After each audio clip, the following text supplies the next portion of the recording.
So yesterday, Biden was asked another question about his involvement with Hunter and his business dealings, and this was his response.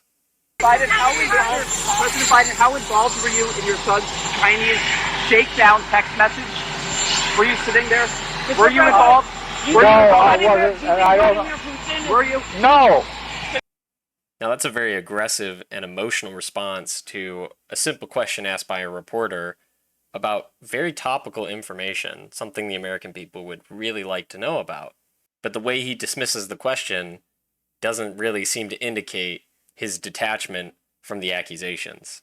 This comes after a testimony of an IRS agent named Gary Sharpley, who testified before Congress and had this to say. The testimony reads, "We obtained a July 30th, 2017 WhatsApp message from Hunter Biden to Henry Zhao, where Hunter Biden wrote, 'I'm sitting here with my father, and we would like to understand why the commitment made has not been fulfilled.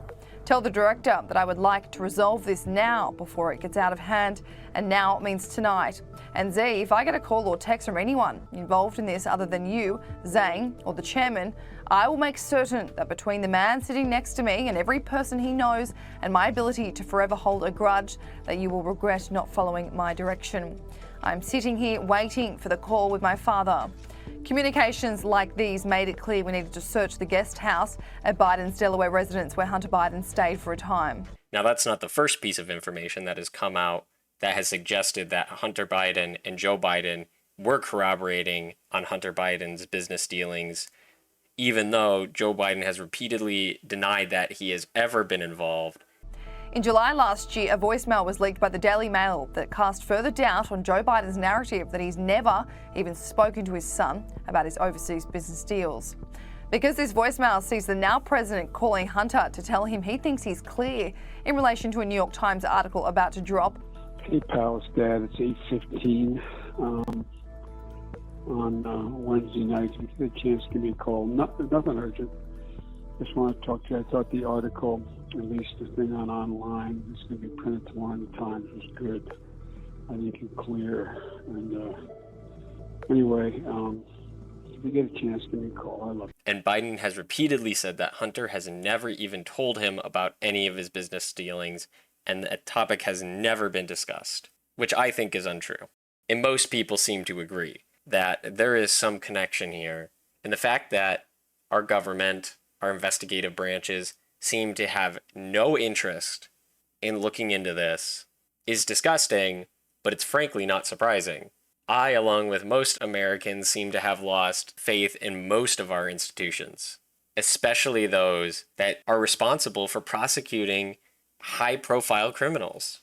Because in this country, it's seeming more and more that we have this class system where if you are rich enough and powerful enough and connected enough, you don't go to jail. You don't go to prison. You never get arrested.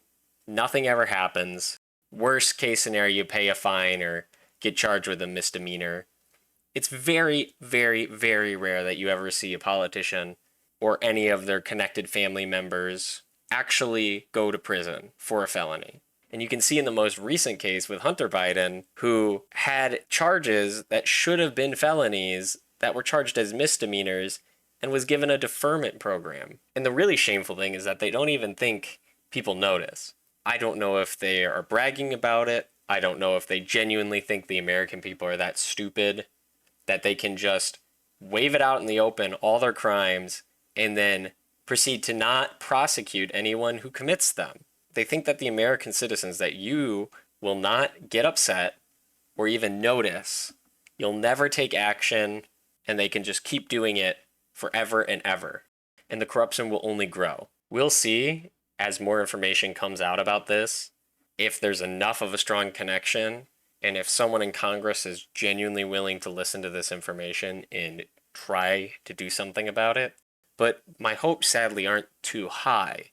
I think the judgment and how this will play out ultimately will fall on the court of public opinion. I think the only thing that can rectify this deep-seated situation we're in, full of this corruption throughout several different institutions, through all the checks that are supposed to balance each other, I think that the only solution is to have an overhaul in the public opinion. And most Americans seem to think the government is corrupt. That seems to be pretty universal, despite age group and political affiliation.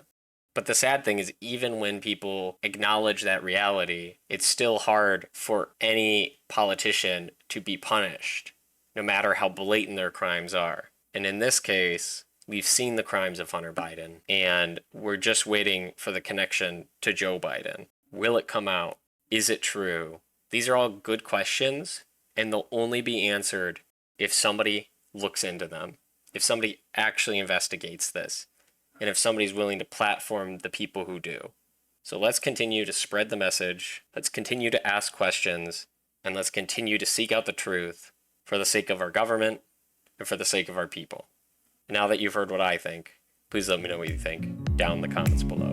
And don't forget to like, share, and subscribe.